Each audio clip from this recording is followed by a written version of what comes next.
सरकारले आगामी आर्थिक वर्ष 2079-80 को बजेट सार्वजनिक गरेको छ। सरकारले कृषि क्षेत्रको रूपान्तरणलाई विशेष प्राथमिकतामा राखेको छ।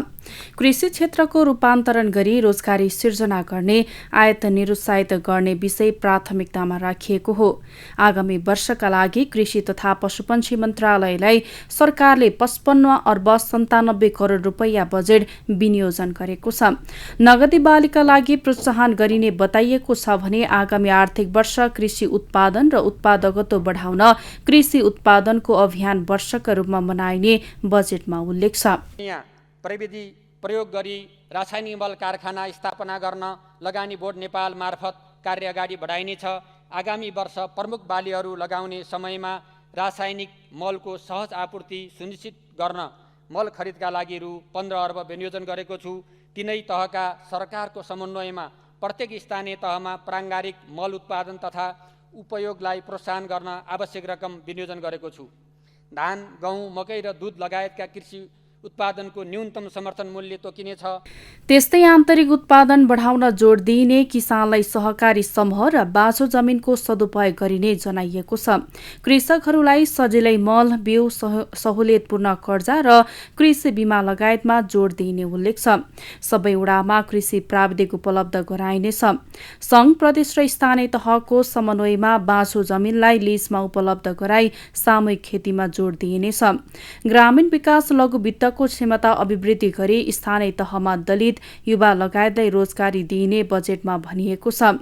प्रधानमन्त्री कृषि आधुनिकीकरण परियोजना अन्तर्गत जोनलाई प्रदेश सरकारमा हस्तान्तरण गरिएको छ। प्रधानमन्त्री कृषि आधुनिकीकरण परियोजनाका लागि 5 अर्ब 90 करोड रुपैयाँ बजेट छुट्याएको छ। किसान परिचय पत्रका आधारमा सार्वजनिक सुविधामा सहुलियत उपलब्ध गराइनेछ। रासायनिक मल कारखाना अघि बढाउन जोड दिइने उल्लेख छ।